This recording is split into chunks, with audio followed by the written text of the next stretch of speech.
बिस्मिल्लाहिर्रहमानिर्रहीम वस्सलातु वस्सलामु अला रसूलिहिल करीम व अला आलिहि व सहबिहि अजमाइन। ईद की खुशी हम क्यों मनाते हैं, पहले मैं ये थोड़ा सा वाज़े कर दूं कि रमज़ान का महीना अल्लाह ने पूरा एक हमारे लिए खुशी का महीना बनाया है, जिसमें अल्लाह की जन्नत के दरवाज़े खोल दिए जाते हैं, जहन्नुम के बंद कर दिए जाते हैं, शैतान कैद कर दिए जाते हैं, जन्नत को रोज़ाना सजाया जाता है, अल्लाह का अर्श पहले आसमान पे आ जाता है, अल्लाह की तरफ से ऐलान हो रहा होता है, कोई बख्शिश चाहने वाला, कोई हाजत मांगने वाला।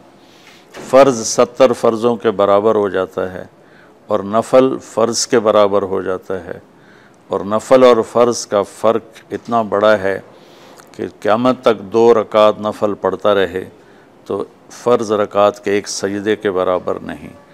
और इसमें जो मर जाते हैं अहले ईमान, उनका हिसाब नहीं होता, उनको कब्र में मुनकर नकीर नहीं आते, अल्लाह ताला उनको मुआफ़ फरमा देता है।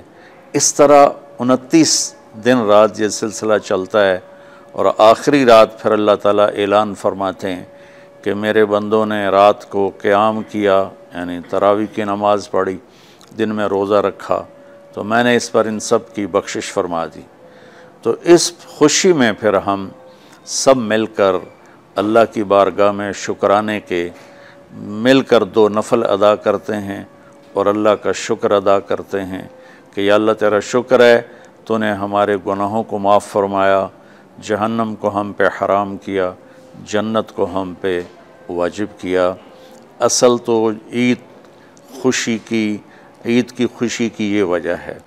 बाकी जो उदासियाँ हैं, डिप्रेशनें हैं, उसकी वजह आपस की मोहब्बतों का कम हो जाना है और दुनिया की ऐसी दौड़ जिसने अपने आप को भी भुला दिया है, और आपस की नफ़रतें हैं और आपस के बुग़्ज़ हसद हैं।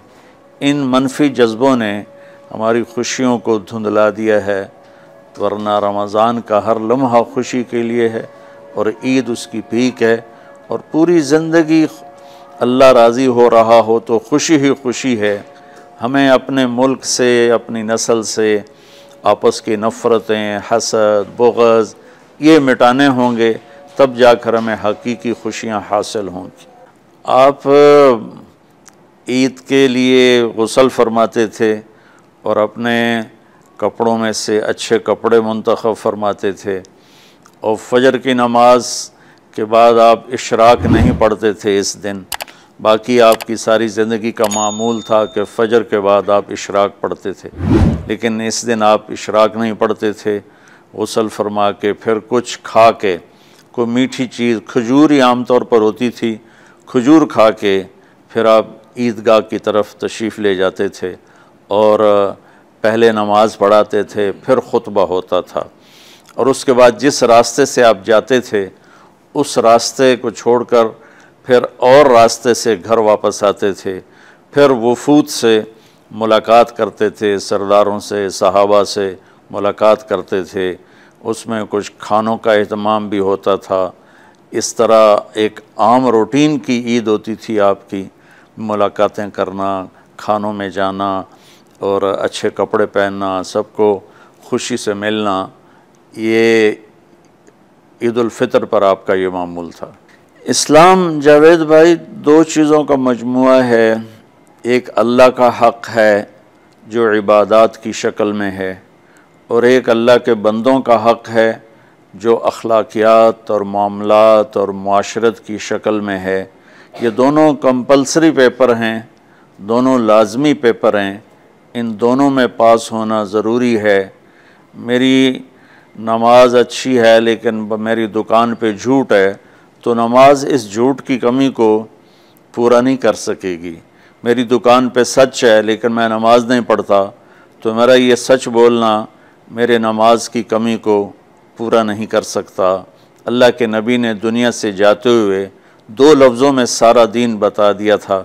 जब आप के जाने का वक्त करीब था तो आप 2 लफ्ज़ दोहरा रहे थे, अस्सला व मा मलकत ऐमानुकुम, मेरी उम्मत मेरे बाद एक नमाज न छोड़ना और एक उम्मत के गरीब मिस्कीन लोगों से, नौकर ग़ुलामों से अच्छा सलूक करना।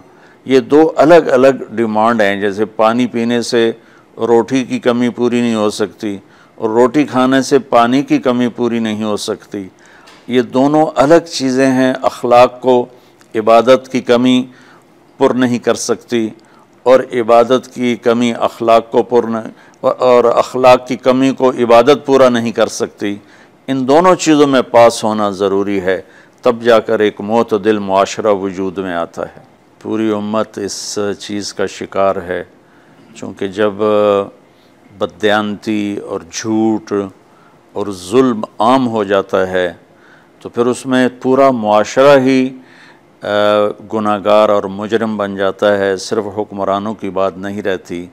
ये तो एक सवाल का जवाब मूसा अलैहिस्सलाम को अल्लाह ने दिया कि अल्लाह ताला से उन्होंने पूछा, या अल्लाह जब आप राज़ी होते हैं तो उसकी क्या निशानी है? तो अल्लाह ताला ने फरमाया कि मैं बारिशें मौके पर देता हूँ, हुकूमत समझदारों को देता हूँ, पैसा मैं सखियों को देता हूँ। तो फिर उन्होंने पूछा जब आप नाराज़ होते हैं तो उसकी क्या निशानी है? तो आपने फरमाया, अल्लाह ताला ने फरमाया कि बारिशें बेमौका करता हूँ, हुकूमत नाअहलों को देता हूँ और पैसा मैं बखीलों को देता हूँ। तो जब माशरे में उमूमी बिगाड़ पैदा होता है तो उसका असर फिर इस शक्ल में ज़ाहिर होता है, कभी किसी और शक्ल में ज़ाहिर होता है। इस चीज़ के मुजरिम न सिर्फ हुक्मरान हैं, न सिर्फ बखील लोग हैं, बल्कि तमाम तबक़ात उम्मत की इज्तिमाई कोताही में ये हालात अल्लाह की तरफ से पैदा होते हैं। इसमें हम सारे ही एक दूसरे को मुजरिम ठहराने की बजाय अपने अपने गिरबानों में झांक कर देखें कि तुझे क्यों फ़िक्र है ए गुल, दिले सद चाक बुलबुल की, तो अपने पैरहन के चाक तो पहले रफू कर ले, वफ़ी अनफुसिकुम अफला तुबसरून। हर आदमी अपने ऐब देखे, अपनी कमियां देखे और उन्हें दूर करने की वो कोशिश करे, तो फिर एक ख़ूबसूरत मुआशरा तश्कील पा सकता है। कि मैं इस ईद के खुशी के मौका पर अपनी कौम से हाथ जोड़ के अपील करूँगा कि झूठ बोलना छोड़ दें, धोखा देना छोड़ दें और जुल्म करना छोड़ दें। मजहबी नफ़रत ने हमें तबाह कर दिया, सियासी नफ़रत ने हमें तबाह कर दिया, सूबाई कौमी नफ़रत ने हमें तबाह कर दिया, आपस की रंजशों की नफ़रत ने हमें तबाह कर दिया। मैं सारी कौम के सामने झोली फैलाकर चारों सूबों के रहने वालों से और हर मकतब फ़िक्र से मुतालिक अहले ईमान से ये दरख्वास्त करता हूँ कि आएँ हम सच्चाई को अपना साथी बनाएं और दयानतदारी से अपने आप को आरास्ता करें और इंसाफ का साथ दें, ना जालिम बने ना जालिम का साथ दें। एक हदीस सुना के बात ख़त्म करते हैं। मेरे नबी वज़ू फरमा रहे थे तो सहाबा आपके वज़ू का पानी गिरने नहीं दे रहे थे, नीचे से लेकर कोई पी रहा था, कोई मुंह पे मल रहा था। तो आपने फरमाया मा यहमिलुकुम अला हाज़ा, ये क्या कर रहे हो? वो कहने लगे या रसूलल्लाह, अल्लाह उसके रसूल की मोहब्बत में कर रहे हैं। तो आपने फरमाया मैं तुम्हें बताता हूँ अल्लाह उसके रसूल से मोहब्बत करने वाला कौन होता है। फ़लयुस्तक़िल हदीस इज़ा हद्दस, अल्लाह रसूल से मोहब्बत करने वाला वो होता है जो हमेशा सच बोलता है। फ़लयुअद्दिल अमानत इज़ा तुमिन, जो हमेशा अमानतदारी से काम लेता है, कभी धोखा फ्रॉड नहीं करता। फ़लयुहसिन जिवार मन जावरहु, और जो हमेशा अपने पड़ोसियों के साथ अच्छा सलूक करता है, पड़ोसी अपने हों, गैर हों, मुस्लिम हों, नॉन मुस्लिम हों, वो उनके साथ अच्छा सलूक करता है। ये तीन निशानियां हैं इश्क़ रसूल की। ये तीन बातें मेरी कौम अपना ले तो ये अंधेरे उजालों में इंशाअल्लाह तब्दील हो जाएंगी। उम्मीद तो कभी छोड़नी नहीं चाहिए। जैसे देखें मरीज़ के साथ डॉक्टर आखिरी हद तक जान मारता है, उसकी जान बचाने की कोशिश करता है, फिर बाकी जिसके नसीब में मौत होती है वो मर जाता है, लेकिन डॉक्टर कभी भी इस वजह से नहीं छोड़ देता कि ये मर जाएगा। तो हम अल्लाह की रहमत से बिल्कुल नाउमीद ना हों, मायूस ना हों मुझे अल्लाह की ज़ात से बहुत उम्मीद है। हमारा जो इस वक्त कायद है, इसे सियासी बयान ना समझा जाए अल्लाह के वास्ते। मैं एक पाकिस्तान का शहरी होने की हैसियत से अपना तज्ज़िया पेश कर रहा हूँ। गलत भी हो सकता है, सही भी हो सकता है। वो बहुत मुखलिस मेहनती आदमी है। तो मुझे अल्लाह की ज़ात से उम्मीद है, अगर हम सब मिलकर साथ दें सच्चाई का, दयानतदारी का, इंसाफ का, और आपस की नफ़रतों को मिटा दें, तो इंशाअल्लाह ज़रूर सुबह होगी। कोई वजह ही नहीं कि सुबह ना हो।